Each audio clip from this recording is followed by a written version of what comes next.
નમસ્કાર વિદ્યાર્થી મિત્રો, આજે આપણે વાત કરીશું આપણા ચેપ્ટરનો સૌથી અગત્યનો ટોપિક, જેનું નામ છે એલિંગહામ આકૃતિ. હવે મિત્રો, આ એટલા માટે અગત્યનો આ ટોપિક છે કારણ કે આ થિયરી આમ જોઈએ ને તો બહુ સરળ છે. જો તમે સમજીને આ વસ્તુ કરશો ને તો બહુ સરળ છે, પણ જો તમે આને ડાયરેક્ટ કોઈ પણ સમજ્યા વગર ડાયરેક્ટ તમે જોને યાદ રાખવાની કોશિશ કરશો તો તમારા માટે અઘરું છે. એટલા માટે કાલે થોડી ઘણી મેં તમને માહિતી આપી હતી કે એલિંગહામ ડાયાગ્રામ છે એ કેવો હોય છે અને એને કોના વર્સિસ કોની વિરુદ્ધ દોરવામાં આવે છે. પછી આપણે વાત કરીએ છીએ એલિંગહામ ડાયાગ્રામમાં જે લાઇન જોવા મળે છે એ હંમેશા સીધી જોવા મળે છે. આવી થોડા ઘણા જે મુદ્દા છે આપણે વાત કરી હતી. તો આજે સૌથી પહેલાં વસ્તુ તો આપણે એવું કરવાનું છે, કારણ કે આ એલિંગહામ ડાયાગ્રામ છે ને મિત્રો, એ હું તમને એવી રીતે સરસ રીતે સમજાવવાનો છું કે જેથી કરીને તમે આને સરસ રીતે યાદ કરી શકો. અને સૌથી વધારે જો MCQ પૂછાતા હોય ને આ ચેપ્ટરની અંદર, તો આ ડાયાગ્રામને રિલેટેડ ઘણા બધા પૂછાતા હોય છે. તો એ પ્રશ્નો પણ કેવી રીતે સોલ્વ કરવા એની જ આપણે પ્રેક્ટિસ કરવાની છે. તો સૌપ્રથમ પહેલાં તો આપણે એલિંગહામ ડાયાગ્રામ જો તમારી ટેક્સ્ટ બુકમાં જોશો ને તો જોઈને તમને પહેલાં તો ડર લાગશે આ કેવી રીતે યાદ રાખો. પણ એ કેવી રીતે યાદ રાખો ને એ હું તમારી સામે તમને દોરી દઉં છું, જેથી કરીને આપણે એ સરળતાથી યાદ રાખી શકીએ. સૌ પ્રથમ વસ્તુ આપણે એવી વાત કરીએ કે એલિંગહામ ડાયાગ્રામ ક્યારે દોરવામાં આવ્યો છે, તો કે જ્યારે કોઈ પણ ધાતુ હોય એનું રૂપાંતરણ એની ઓક્સાઇડમાં કરવામાં આવે, એટલે કે ધાતુમાંથી રૂપાંતરણ કેમાં કર્યું હોય, ધાતુ ઓક્સાઇડમાં રૂપાંતર કર્યું હોય ને ત્યારે આ દોરેલો જે ડાયાગ્રામ છે એની વાત કરવામાં આવે છે. તો સૌ પ્રથમ આપણે પહેલાં તો એકદમ આપણે સરસ રીતે ડાયાગ્રામ પહેલાં તો શીખી લઈએ કેવી રીતે ડાયાગ્રામ દોરવામાં આવે છે. હવે મિત્રો, જ્યારે હું ડાયાગ્રામ દોરું ત્યારે સાથે સાથે તમારે પણ દોરવાની કોશિશ કરવાની છે, અને સંપૂર્ણ દોરાઈ જાય પછી એને તમારે યાદ કરવાનો છે. ને એક બે વાર તમે જો એને દોરીને પ્રેક્ટિસ કરશો ને તો તમને યાદ રાખવું સરળ રહેશે. એટલા માટે ડાયાગ્રામ છે ને એમાં એની લાયન ક્યાં આવેલી છે ને એ યાદ રાખવી ખૂબ મહત્વનું છે. એટલા માટે તમને ગમે તે પ્રશ્ન પૂછશે ને પછી તો એને સરળતાથી તમે એને સોલ્વ કરી શકશો. સૌ પ્રથમ આપણે શરૂઆત કરીએ એલિંગહામ આકૃતિ કેવી રીતે દોરવામાં આવે છે. તો એલિંગહામ આકૃતિ તમે જોશો તો એલિંગહામ આકૃતિ એક્સ અને વાય બે અક્ષ ઉપર દોરાયેલી છે. પહેલાં તો આપણે એને દોરવાની જેમ કોશિશ કરીએ.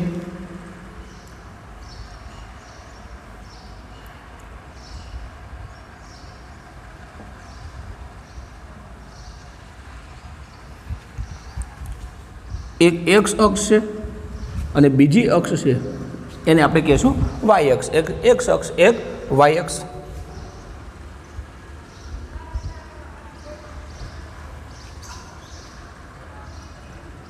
આવી રીતે આપવામાં આવે છે.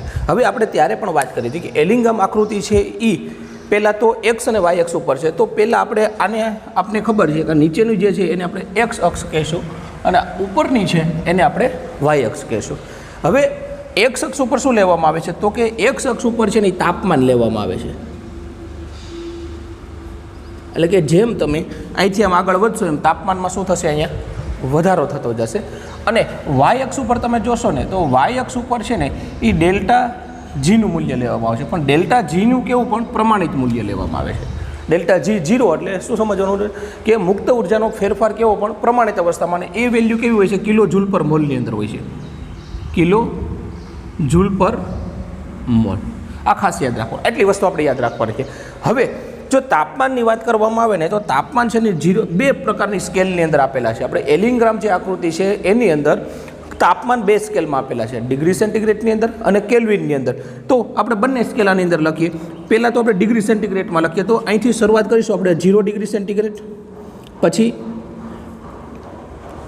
400 degree centigrade, 800 degree centigrade, 1200 degree centigrade, 1600 degree centigrade અને 2000 ડિગ્રી સેન્ટીગ્રેડ. આપણે એટલી જરૂર છે.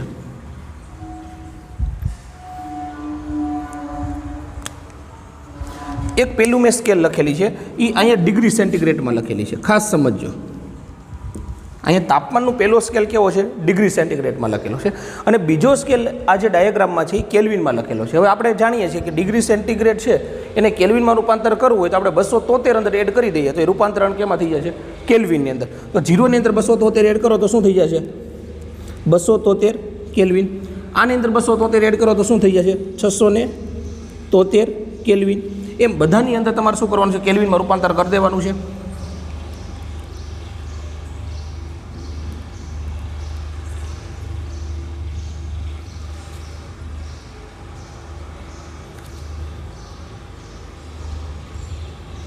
આપણે અહીંયા જે રૂપાંતર બીજી સ્કેલ આપી છે એ કેની અંદર આપેલી છે, કેલ્વિનની અંદર આપેલી છે.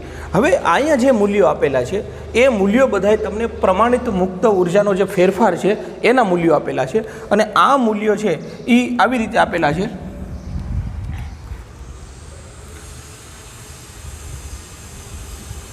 હું ઉલટેથી લખવાની શરૂઆત, નાનું મૂલ્ય પહેલાં લખું છું.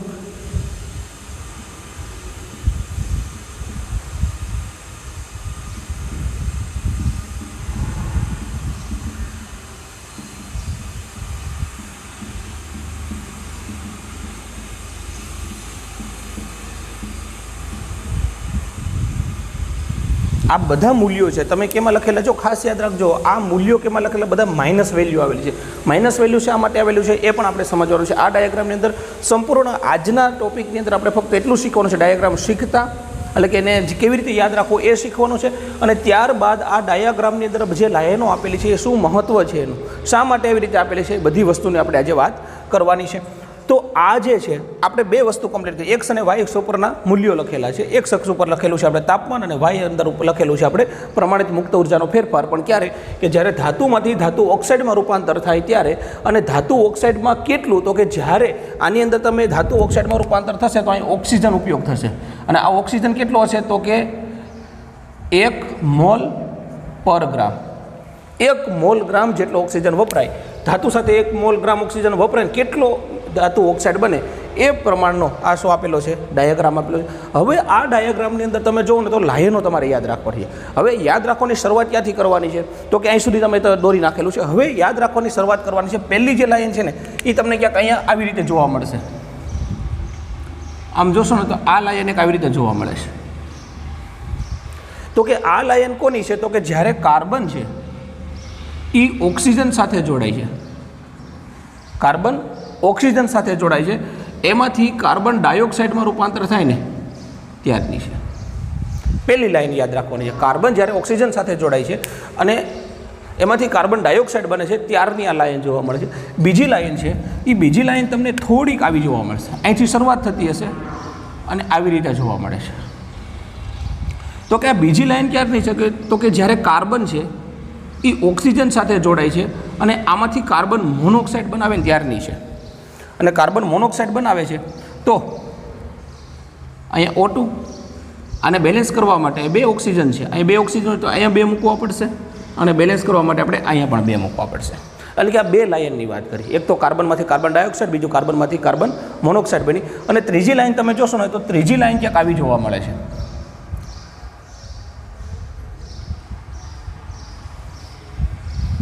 તો કે ત્રીજી લાઈન ક્યારની છે, તો કે ત્રીજી લાઈન એવી છે કે જ્યારે કાર્બન મોનોક્સાઇડ સાથે ઓક્સિજન જોડાય છે ત્યારે એમાંથી કાર્બન ડાયોક્સાઇડમાં રૂપાંતર થાય ત્યારની છે. આને આપણે બેલેન્સ કરી નાખીએ તો પહેલી 3 મેં જોશો તો પહેલીમાં સંપૂર્ણ કાં તો કાર્બન મોનોક્સાઇડ બને છે ને કાં તો કાર્બન ડાયોક્સાઇડ બને છે. એટલે પહેલી લાઈન જો તમારે 350 જો હવે એક મિત્રો યાદ રાખો, બની શકે જો તમે પરીક્ષામાં તમને મોટો પ્રશ્ન પૂછે ને બની શકે તો ડાયાગ્રામમાં જે મૂલ્યો જે આપેલા છે ત્યાં યાદ રાખવાની કોશિશ કરવાની છે. જો ન યાદ રહે તો કોઈ ચિંતા નહીં કરો, આમાં કદાચ આ વેલ્યુ તમને ફેરફાર થશે ને એમાં કોઈ ચિંતા નથી, કારણ કે એટલા પરફેક્ટ આપણને યાદ આપણે ફક્ત એટલું રાખવાનું નથી, પણ ફક્ત આપણે યાદ રાખવાનું છે આ લાયનો, કે આ લાયન કોની નીચે ક્યાં લાઈન આવેલી છે, કોનાથી ઉપર કઈ લાઈન આવે છે, એ જ મહત્વનું છે. બાકી આ સ્કેલ તમારે થોડો પ્લસ માઇનસ છે એની સામે કોઈ ચિંતા કરવાની જરૂર નથી. આગળ 3 લાઈન આપણે દોરેલી છે. હવે ચોથી લાઈન તમે જોશો ને તો એક લાઈન એવી છે કે જે અહીંયાથી શરૂઆત થાય છે, અહીંયાથી આવી રીતે આમ શરૂઆત થાય છે, એટલે કે આની આસપાસથી 4.5 ની આસપાસથી આ શરૂઆત થશે, આમ થઈ અહીં જઈને આવી રીતે ઊંચી જાય છે. એટલે કે એક જો એક્ઝેક્ટ દોરવી હોય આપણે તો આવી રીતે અહીં આવીને આવી રીતે આમ થાય છે.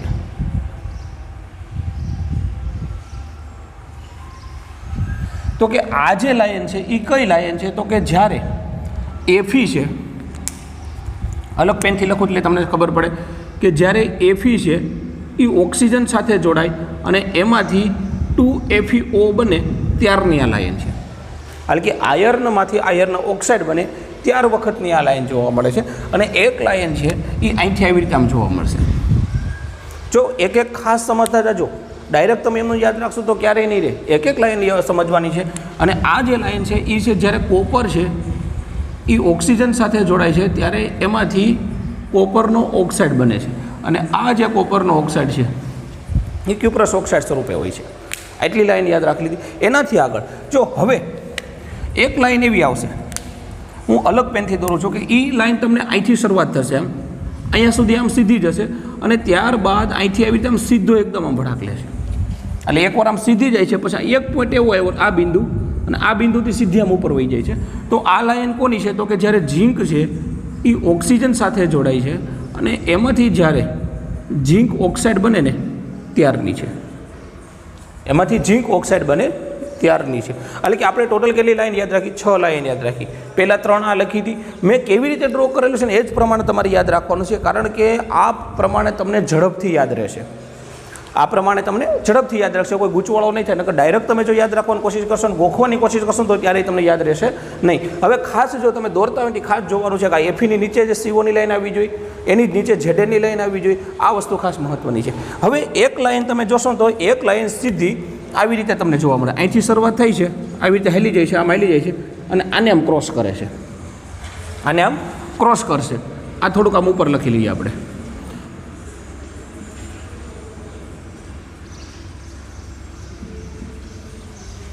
હવે આ લાઈન કોની છે? કે જ્યારે એલ્યુમિનિયમ છે એ ઓક્સિજન સાથે જોડાય અને ત્યારે એમાંથી Al2O3 બને ત્યારની છે.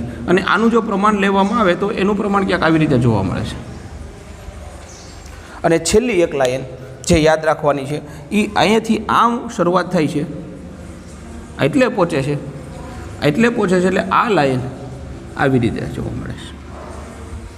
અને આ પોઈન્ટથી જેમ ઝીંકની અંદર આ પોઈન્ટ થયો એવો પોઈન્ટ તમને અહીંયા જોવા મળે. એ કોનો છે? તો કે મેગ્નેશિયમ છે. એ જ્યારે ઓક્સિજન સાથે જોડાય છે ત્યારે એમાંથી મેગ્નેશિયમ ઓક્સાઇડ બને છે. આ ત્યાર વખતની છે. એટલે કે આ જે મિત્રો તમારી સામે જે ડાયાગ્રામ હતો ને, આ ડાયાગ્રામ છે એ એલિંગહામ ડાયાગ્રામ છે.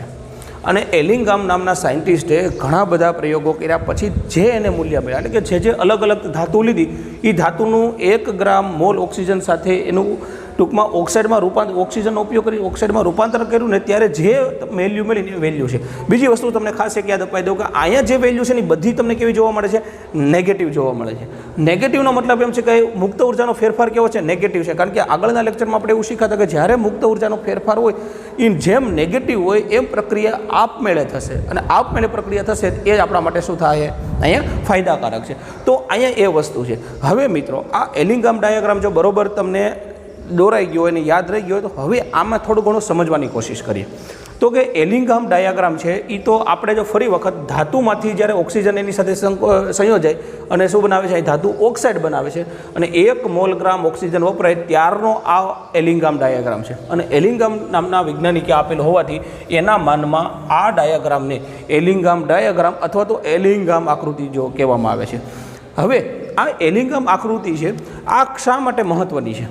તો કે આપણે આગળ એમ જોયું હતું કે જ્યારે કોઈ પણ પદાર્થ હોય, એ કોઈ પણ પદાર્થ છે, માની લો કે કોઈ ધાતુ છે એનો ઓક્સાઇડમાં રૂપાંતર થઈ ગયું છે, એના ઓક્સાઇડમાં રૂપાંતર થઈ ગયું છે અને આ ઓક્સાઇડમાંથી આપણે એનું રિડક્શન કરીએ, એટલે કે ઊંચા તાપમાને આપણે એનું ગરમ કરવાનો છે.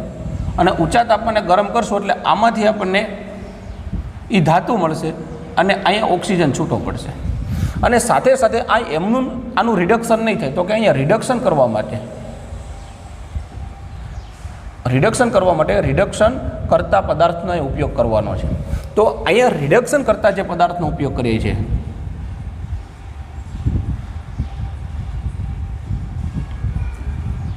તો આ રિડક્શન કરતા જે પદાર્થ છે એ કયો તમે ઉપયોગ કરશો એ માટેની માહિતી જો કોઈ આપતું હોય તો એ એલિંગહામ આકૃતિ આપે છે. અને એલિંગહામ આકૃતિ તમને ખબર હોય, જો હવે તમારે ખાસ જો આ વેલ્યુ સામે કાંઈ તમારે એટલી બધી બહુ જરૂર નથી, પરીક્ષામાં પૂછશે તો તમને ઓલરેડી આ વેલ્યુ આપશે ને પ્રશ્નને કેમ સોલ્વ કરવો એ પણ આપણે શીખીશું. પણ તમારે ખાસ જોવાનું છે સૌથી નીચે લાઈન કોની છે? એમજીની. એનાથી ઉપર કોની છે? એલ્યુમિનિયમની. એનાથી ઉપર કોની છે? ઝીંકની. એનાથી ઉપર સીઓની. એનાથી ઉપર એફી. એનાથી ઉપર કાર્બનની. એનાથી ઉપર કોની છે? તો કે અહીં રહી આ કોને? આ તો નીચે આવે છે એટલે કાર્બન. એનાથી ઉપર કોની છે? સીન. આ ક્રમમાં જ યાદ રાખવાનો છે. આ લાયન જે છે એ લાયનનો ક્રમ તમારે બ્રેક કરવાનો નથી, એટલે કે આ લાયન તમને આડાહોડી યાદ ન રહેવી જોઈએ. એલ્યુમિનિયમની નીચે જ મેગ્નેશિયમ આવવો જોઈએ, એની નીચે એલ્યુમિનિયમ આવવો જોઈએ નહીં. આ વસ્તુ જો તમને પરફેક્ટ યાદ રહેશે તો પછી આ કે આ ડેટા તમને નહીં આપેલા હોય ને તો પણ તમે કોઈ પણ પ્રશ્ન સરળતાથી યાદ કરી શકશો, અથવા તો એને તમે સરસ રીતે સોલ્વ કરી શકશો. હવે આપણે એવું જોયું કે રિડક્શન કરતા પદાર્થ કેવી રીતે સિલેક્ટ કરવા. તો આ જે વૈજ્ઞાનિક છે એને ઘણા બધા પ્રયોગો કરી અને એક આપણને આવી આકૃતિ આપેલી છે અને એને એવું કીધું કે જો તમારે જે તમારી પાસે ધાતુ છે એનું રિડક્શન કરવું હોય અને સરળતાથી રિડક્શન કરવું હોય તો એ ધાતુ છે એને સ્યુટેબલ અહીંથી તમારે એનો રિડક્શન કરતાં તમારે ગોતવો પડશે. રિડક્શન કરતાં તરીકે કાં તો કાર્બન હશે, કાં તો કાર્બન ડાયોક્સાઇડ હશે ને કાં તો કાર્બન મોનોક્સાઇડ હશે. એટલે કે કાં તો કાર્બનનો ઉપયોગ કરીને કાં તો કાર્બન મોનોક્સાઇડનો ઉપયોગ કરજો. કાં કાર્બન હોય કાં તો કાર્બન મોનોક્સાઇડ હોય અને કાં તમે ધાતુનો ઉપયોગ કરશો. આવી આપણે વાત કરી હતી. તો અહીંયા જે ધાતુ લેશો કે કાર્બન લેશો એ કેવી રીતે ખબર પડશે? તો તમારે એટલું ચેક કરવાનું છે કે તમે જે ધાતુનું રિડક્શન કરવા માગતા હોય એ ધાતુ કરતાં તમારા ડાયાગ્રામની અંદર માની લો કે મારે ઝીંકનું રિડક્શન કરવું છે, એટલે કે ઝીંક ઓક્સાઇડનું રિડક્શન કરીને મારે ઝીંક મેળવવો છે, તો મૂક્યો તો જો એની માટે મારે કાર્બન મોનોક્સાઇડ લો તો સારું પડે, કાર્બન લો તો સારું પડે, એલ્યુમિનિયમ લો તો સારું પડે, મેગ્નેશિયમ સારું પડે. તો એલિંગામે એવું કીધું, ટૂંકની અંદર ખાસ કહું તો તમને આનો હાર્ડ પાર્ટ કે તમારે જો ઝીંકનું તમારે રિડક્શન કરાવવું હોય ઝીંક ઓક્સાઇડનું, તો તમારે આ ઝીંકની જે લાયન હોય એના કરતાં જે નીચે લાયન આપેલી હોય એ બધા લાયનવાળા જે ધાતુઓ છે એ ઝીંકનું રિડક્શન કરી શકે, એટલે કે ઝીંક ઓક્સાઇડનું રિડક્શન કરી શકે. એની ઉપરવાળી છે એ ઝીંકનું રિડક્શન કરી શકશે નહીં. એ શા માટે? તો એનું પણ એક્ઝામ્પલ આપણે આગળ જ્યારે પ્રશ્નો સોલ્વ કરશું ત્યારે હું તમને સમજાવી દઈશ. સૌ પ્રથમ પહેલાં આપણે એવું સમજીએ કે એલિંગામ ડાયાગ્રામની અંદર આ લાયન શું કહેવા માગે છે. આમાં લાયન બે પ્રકારની છે. તમે જોશો ને તો એલિંગામ ડાયાગ્રામની અંદર આ જે લાયન છે એ બે પ્રકારની છે. એક પ્રકાર એવો છે કે જેમાં જો બધી લાયન છે ને ઉપરની સાઈડ જાય છે.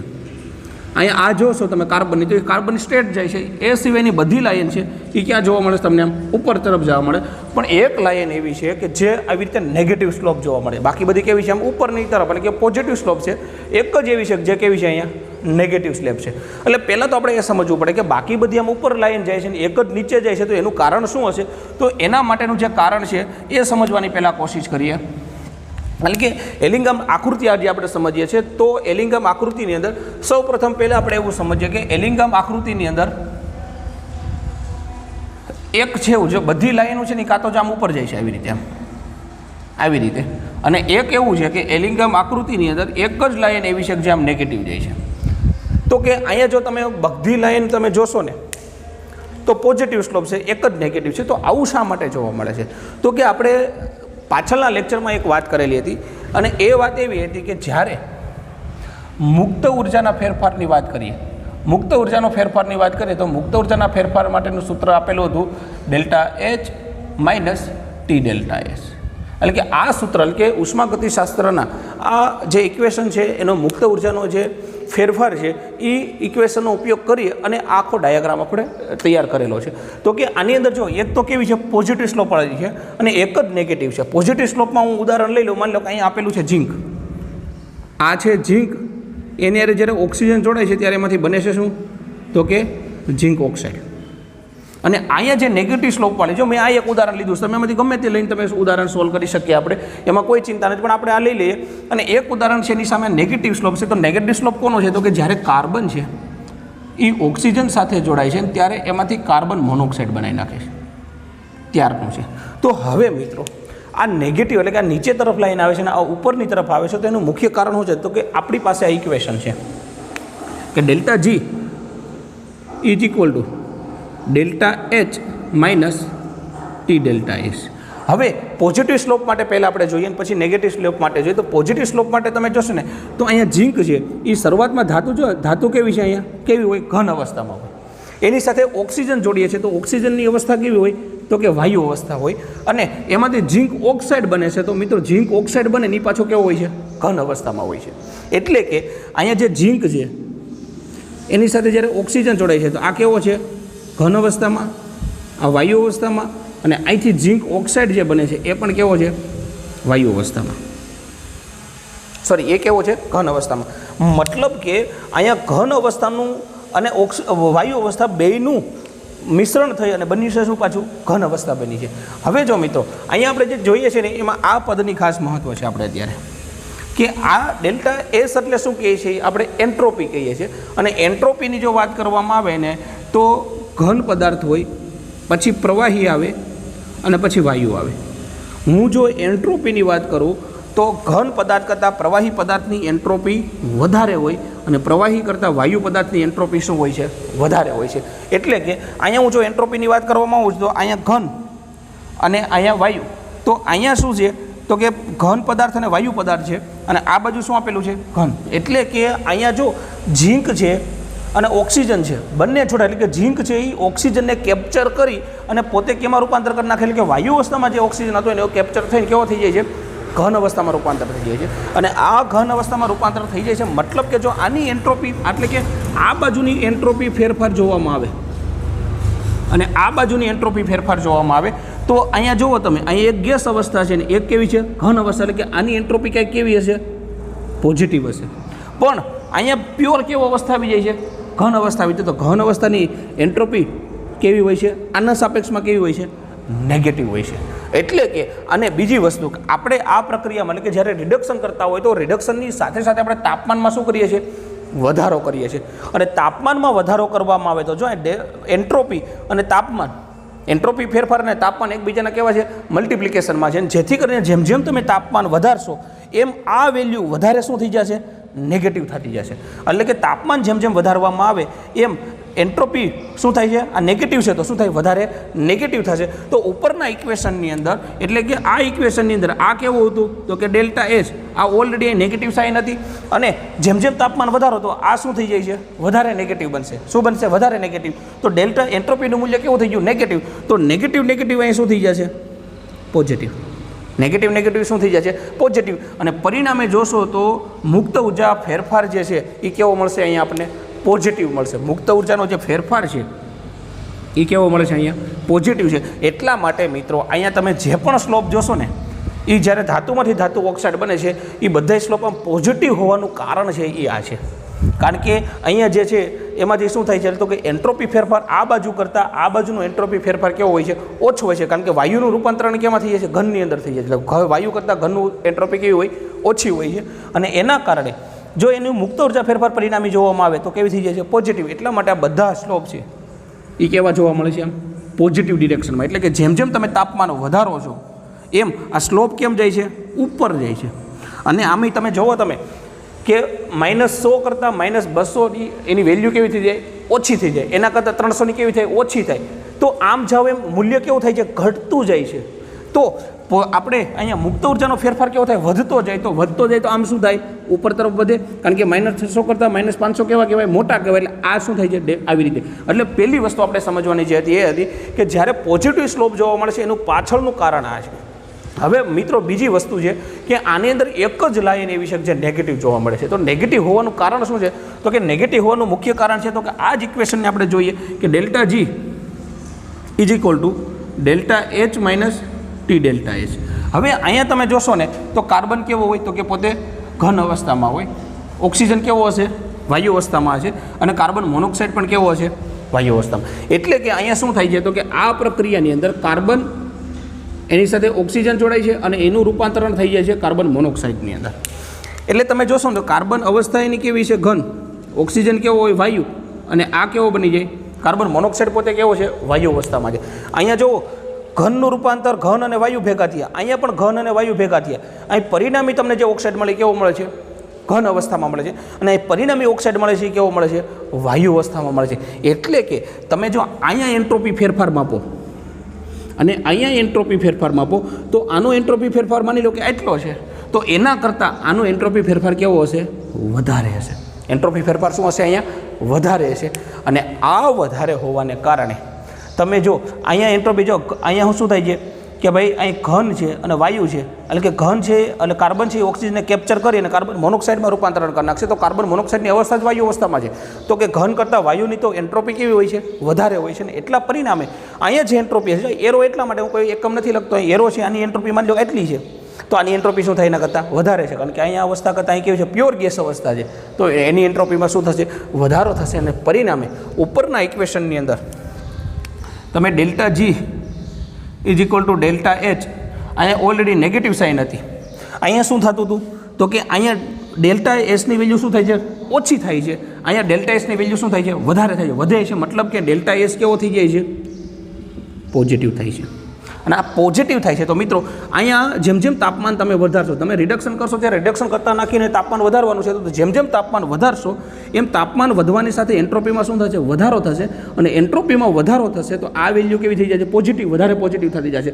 તો આ પોઝિટિવ અને આ નેગેટિવ, તો પોઝિટિવ ને નેગેટિવ શું થઈ જાય? અહીંયા નેગેટિવ થઈ જાય. પોઝિટિવ અને નેગેટિવ શું થઈ જાય? નેગેટિવ થઈ જાય. અને જેમ જેમ તાપમાન વધારો ત્યારે એન્થાલ્પી કરતાં પણ આનું મૂલ્ય વધારે શું થઈ જાય છે? નેગેટિવ થઈ જાય. પરિણામે ડેલ્ટા જી છે એની વેલ્યુ કેવી આવી જાય? નેગેટિવ આવી જાય. એટલા માટે જેમ જેમ તમે તાપમાન આમ વધારતા જાઓ એમ આ જે વેલ્યુ છે વધારે ડાઉન થતી જાય, વધારે ડાઉન થતી જાય. એટલા માટે આ સ્લોપ કઈ બાજુ આવે છે? નેગેટિવ તરફ. કારણ કે -200 કરતાં -800 છે એ કેવા થઈ જાય? ઓછા થાય. એટલે આ વેલ્યુ કેવી થાય છે? ડાઉન થાય છે. તો મિત્રો પહેલી વસ્તુ આપણે સમજવાની હતી કે આપણા એલિંગામણે જો એટલું બધું સરસ રીતે બુકની અંદર તમને એક્સપ્લેન કરેલું નથી. એટલા માટે જે બુક છે ને એ તમારા રેફરન્સ માટેની છે, પણ તમારે એની સાથે સંકળાયેલું જે કોન્સેપ્ટ છે એ શીખવો ખાસ મહત્ત્વનો છે. તો પહેલી વસ્તુ એલિંગામ ડાયાગ્રામની અંદર પહેલાં તો આપણે દોરતા શીખવું. દોરતા શીખ્યા પછી આપણે એવું શીખ્યા કે આની અંદર બે પ્રકારની લાઈન જોવા મળે છે. એકનો સ્લોપ પોઝિટિવ છે અને બીજાનો સ્લોપ છે એ નેગેટિવ છે. તો જેનો સ્લોપ પોઝિટિવ છે તો શા માટે પોઝિટિવ છે, અને જેનો સ્લોપ નેગેટિવ છે તો શા માટે નેગેટિવ છે, એના વિશે આપણે વાત કરી. અને હવે આપણે વાત કરવી છે એની અંદર રહેલી બીજી એક મહત્ત્વની લાઈન વિશે. એટલે કે તમે જોશો ને તો મેં બે અલગ કલરની બે લાઈન દોરેલી છે, એક તો ઝીંકની ને બીજી મેગ્નેશિયમની. હવે આ લાઈનમાં શું થાય છે તો કે આ લાઈન જો જેમ જેમ તાપમાન વધારતા જાવશો અહીંથી આમ એમ તાપમાન વધવાની સાથે અહીંયા સુધી વધે છે. અને અહીંયાથી વધ્યા પછી અચાનક પોતે શું થાય છે? આમ ઉપર હમ્પ લઈ લે છે. એવી જ રીતે અહીંયા શું છે? તાપમાન વધારતા વધારતા ધીમે ધીમે આ વધે છે, પછી એવો શું લઈ લે છે? આમ હમ્પ લઈ લે છે. તો આ જે પોઈન્ટ છે બે, એક આ પોઈન્ટ અને બીજું આ પોઈન્ટ. આ પોઈન્ટમાં શું કહેવા માગે છે? એટલે કે તમે માની લો કે આ ડાયાગ્રામ અહીં ઝીંક લેશો તો ઝીંકનું તાપમાન તમે ઝીંક ઓક્સાઇડમાં રૂપાંતર કરશો, ઝીંકનું તાપમાન વધારતા જાવશો. અહીંયા સુધી તાપમાન વધારશો ત્યાં સુધી ઝીંક છે એ કેવો છે? ઘન અવસ્થામાં છે. પરંતુ આ જે તાપમાન છે એ તાપમાન પછી ઝીંક છે એ પોતાની કલા ફેરવી નાખે છે. કલા એટલે શું? તો પહેલો આપણને એવો પ્રશ્ન થાય, કલા, જેને ઇંગ્લિશમાં ફેઝ કહેવામાં આવે છે. કલા એટલે અવસ્થા. જેમ કે કલા કેટલા પ્રકારની હોય તો કે હું માની લો કે કલાની વાત કરું તો ઘન, પછી હોય પ્રવાહી, અને ત્રીજી મુખ્ય જે છે એ હોય વાયુ અવસ્થા. જેમ કે હું પાણીની વાત કરું, બરફ, પાણી એટલે કે H2O, તો H2Oનું જે બરફ સ્વરૂપ છે એને શું કહેવાય? ઘન. પાણી પોતે પ્રવાહી અવસ્થામાં છે અને એને ગરમ કરીને વરાળ કરી દો તો એ શું થઈ જાય? વાયુ અવસ્થામાં. એટલે કે કોઈ પણ એક પદાર્થની ત્રણ અવસ્થા હોઈ શકે. શા માટે? જો અવસ્થા એની કલા એટલા શું કે જો એની છે ને જે સૂત્ર હોય એટલે કે એનું જે પરમાણુ સૂત્ર હોય ને એ ફરવું ન જાય. એટલે કે જેમ H2O હોય, બરફ હોય તો એના માટે H2O જ લખાય, પાણી હોય તો એના માટે H2O જ લખાય, અને વાયુ હોય ને વરાળ હોય પાણી તો એના માટે લખાય છે શું? H2O. એટલે કે અહીંયા એનું જો સૂત્ર આપણે ફેરવતા નથી, મતલબ કે એક જ વસ્તુ છે, પણ એની અવસ્થા કેમ થાય છે? અલગ અલગ, જુદા જુદા તાપમાન કેવી હોય છે? અલગ અલગ હોય છે. અને આપણે એવું ધારીએ છીએ મોટાભાગની ધાતુઓ છે એ ઘન અવસ્થામાં હોય છે, સિવાય કે મર્ક્યુરી. તો આ ધાતુના જે ઓક્સાઇડ છે એ ધાતુના ઓક્સાઇડનું રિડક્શન કરીને આપણે જ્યારે ધાતુ મેળવશું તો કલામાં ફેરફાર થશે. તો અહીંયા બીજી જે લાઈન છે બે આ સમજવાની છે, ઝીંક અને મેગ્નેશિયમની. તો એ એવું કહેવા માગે છે કે જો તમારું ધાતુ ઓક્સાઇડ છે એ ઘન અવસ્થામાં હોય તો અહીંથી તમે ગરમ કરતા જશો, અહીંયા સુધી પહોંચશો ત્યાં સુધી તમારો જે ધાતુ છે એ કેવો છે? ઘન અવસ્થામાં છે. પરંતુ આ પોઈન્ટ પછી તમારો જે ધાતુ ઓક્સાઇડ છે એનું રૂપાંતરણ કેમાં થઈ જશે? જો ઘન હશે તો કેમાં થઈ જશે? પ્રવાહીમાં. અને પ્રવાહી હશે તો અહીંથી કેમાં થઈ જશે? રૂપાંતર. એટલે કે એક કલામાંથી બીજા કલામાં શું થઈ જાય છે? ફેરફાર થઈ જાય છે. એટલા માટે આ જે પોઈન્ટ છે એને અલગ અલગ નામ આપવામાં આવે છે. આ પોઈન્ટને શું કહેવામાં આવે છે? અલગ અલગ નામ આપવામાં આવે. આને ક્રાંતિક તાપમાન પણ કહેવામાં આવે છે. ક્રાંતિક તાપમાન એટલે શું? એવો પ્રશ્ન પૂછે તો ક્રાંતિક તાપમાન એટલે એવું તાપમાન કે જે તાપમાન વધારતા પદાર્થની કલાને ફેર કરી નાખવામાં ફેરફાર થઈ જાય. એટલે કે ઘનમાંથી વાયુમાં, પ્રવાહીમાં રૂપાંતર થઈ જાય, અથવા તો પ્રવાહીમાંથી વાયુમાં રૂપાંતર થઈ જાય. તો એ જે કલા ફેરફાર થાય છે એ તાપમાનને શું કહેવામાં આવે છે? ક્રાંતિક તાપમાન કહેવામાં આવે છે. એટલા માટે બીજી વસ્તુ અહીંથી આપણે એક મહત્ત્વની એલિંગામ ડાયાગ્રામ ઉપરથી એ મળે છે કે અહીંયાથી તમે સ્પેસિફિક જે પણ ધાતુ છે એને તમે જ્યારે ગરમ કરતા જાવશો ત્યારે એક સમય એવો આવશે કે આવી રીતે જો અહીંયા તો આ બેનો અહીં દેખાડે છે કે આટલા તાપમાન આવી જાય, પણ આ બધી આ લાઈન છે તમે આગળ જશો ને તો એનો એવી રીતે હમ્પ જોવા મળશે. તો એ તાપમાન એટલે કે જ્યારે આવો હમ્પ જોવા મળે છે ત્યારે એ તાપમાન છે એ ધાતુ છે એ જો ઘન અવસ્થામાં હોય તો એનું ગલન બિંદુ, અને પ્રવાહી અવસ્થામાં હોય તો એનું ઉત્કલન બિંદુ બતાવે છે. એટલે કે જો આ ધાતુ છે એ ઘન અવસ્થામાં હોય તો ત્યારે એનું ગલનબિંદુ બતાવે, એટલે કે એનું ગલનબિંદુ નક્કી કરી શકાય, અને પ્રવાહી અવસ્થામાં હોય તો એનું ઉત્કલન બિંદુ નક્કી કરી શકાય.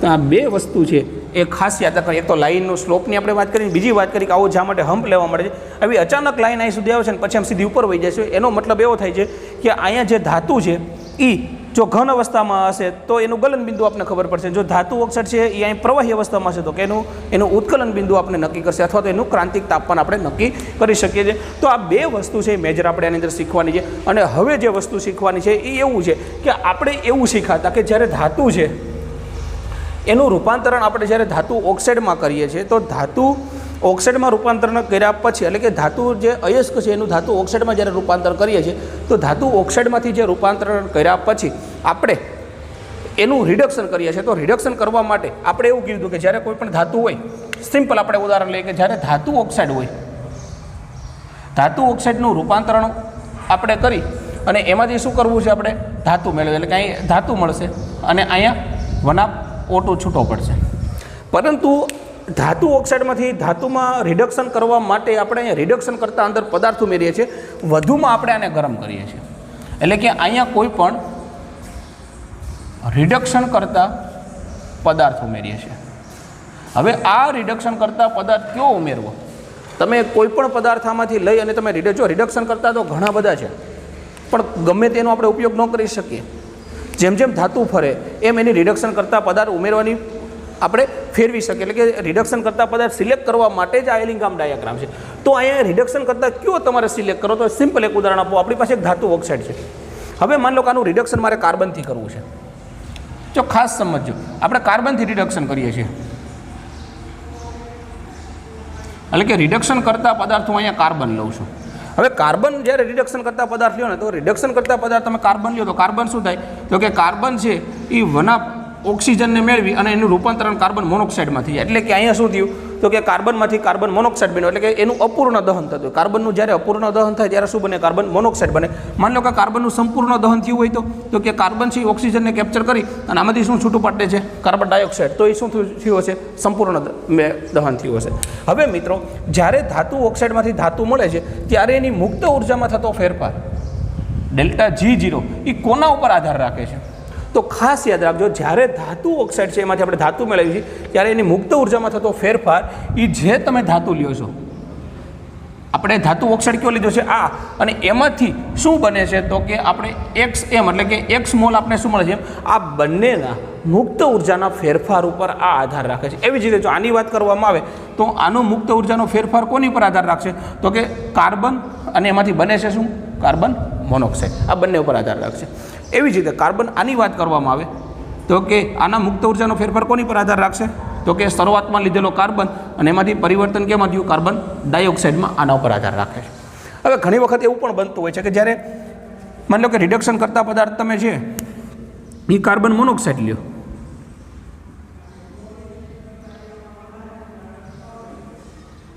આપણે કાર્બન લીધો એની બદલે શું લઈએ? કાર્બન મોનોક્સાઇડ લઈએ. તો કાર્બન મોનોક્સાઇડમાં પણ આવું થતું હોય. જ્યારે કાર્બન મોનોક્સાઇડ શરૂઆતમાં લ્યો એમાંથી એનું તમે જ્યારે રિડક્શન કરો ત્યારે રિડક્શન કરશો તો એમાંથી મળશે શું તમને? Carbon dioxide. તો આ કાર્બન ડાયોક્સાઇડ બને છે. તો આના મુક્ત ઉર્જાનો ફેરફાર પણ કોના પર આધાર રાખશે? તો કાર્બન મોનોક્સાઇડમાંથી શું બને છે? Carbon dioxide. તો CO અને બીજું કોની પર આધાર રાખશે? CO2નું.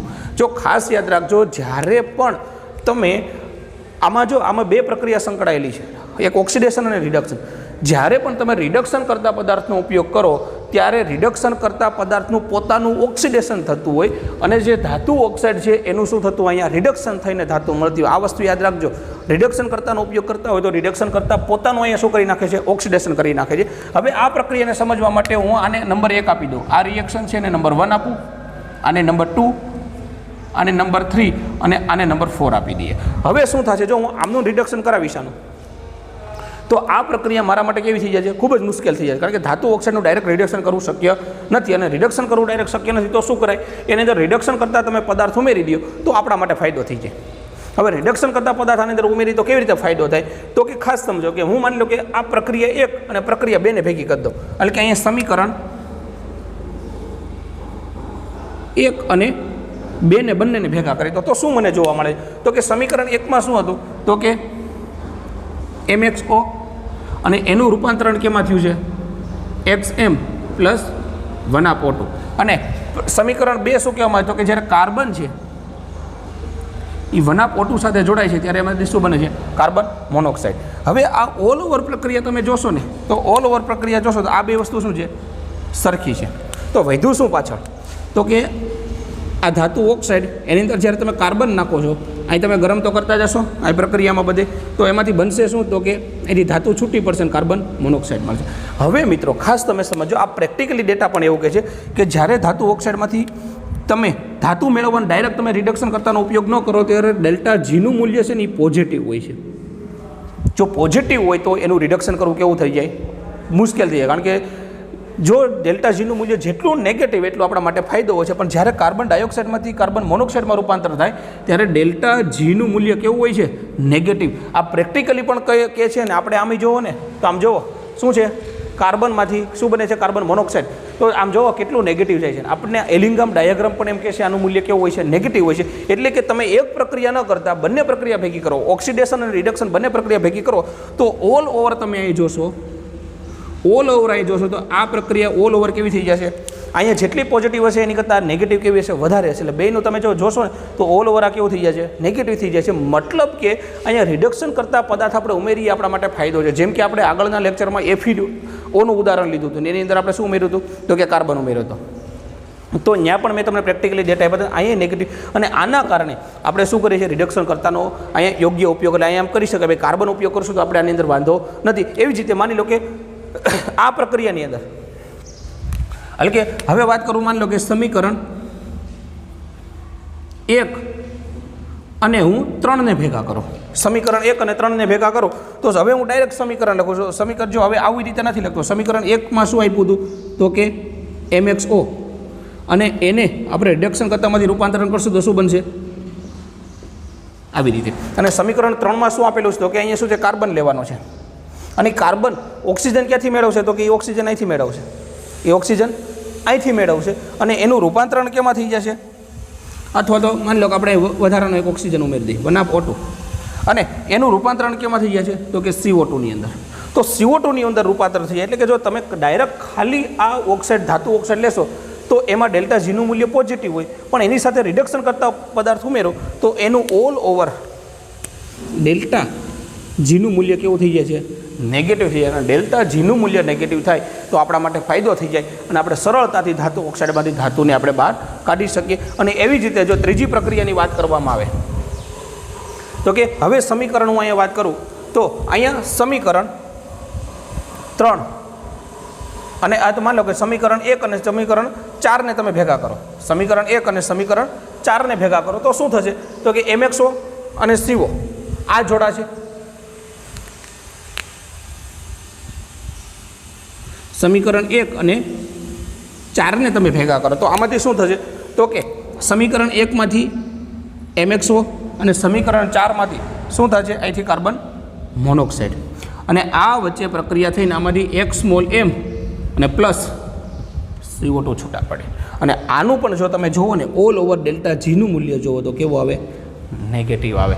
મિત્રો તો આ જે વાત હતી, આપણે અત્યાર સુધી એવું કહેતા હતા ભાઈ કાર્બન આપણે રિડક્શન કરવું હોય ત્યારે રિડક્શન કરતા પદાર્થનો આપણે ઉપયોગ કરવો જોઈએ. તો શા માટે કરવો જોઈએ? કારણ કે આપણને એટલી ખબર છે કે આપણે બની શકે એટલું ડેલ્ટા જીનું મૂલ્ય, મુક્ત ઉર્જા ફેરફારનું મૂલ્ય નેગેટિવ લઈ જવાનું છે. જેટલું નેગેટિવ વધારે હશે એટલું આપણા માટે ફાયદાકારક છે અને એટલું આપણે ઝડપથી રિડક્શન કરી અને કોઈ પણ ધાતુ બહાર કાઢી શકશું. તો આજે તમારી સામે ડાયાગ્રામ હતો એ હતો એલિંગહામ ડાયાગ્રામ. અને આ ડાયાગ્રામ હજી અધૂરો છે, પૂર્ણ હું કરતો નથી. હજી આના રિલેટેડ આ તો મેં તમને એટલું સમજાવ્યું છે કે આકૃતિ શું છે, એને કેવી રીતે દોરવામાં આવે છે, આમાં જે લાયનો છે શું કહેવા માગે છે અને આનો ઉપયોગ આપણે શા માટે કરીએ છીએ. હવે આપણે જે જોઈશું એ પ્રેક્ટિકલ બેઝ જોઈશું. એટલે કે આના પછીના લેક્ચરમાં આવશું ત્યારે આપણે એલિંગહામ ડાયાગ્રામ પહેલાં તો એકવાર થોડુંક રિવિઝન કરશું અને ત્યારબાદ આના પ્રશ્નો કેવી રીતે પૂછાય, કેવી રીતે આના પ્રશ્નો આપણે સોલ્વ કરવાના હોય એ પ્રશ્નો હું તમારી સામે રાખીશ અને એને તમને સોલ્વ કરાવીશ. ત્યાં સુધી તમારે બરોબર એલિંગહામ ડાયાગ્રામ યાદ રાખવાનો છે. કઈ લાઈન કેનાથી નીચે હોય, કઈ કેનાથી ઉપર હોય, એ બધી વસ્તુ તમારે યાદ રાખવાની છે. આવજો. Have a nice day.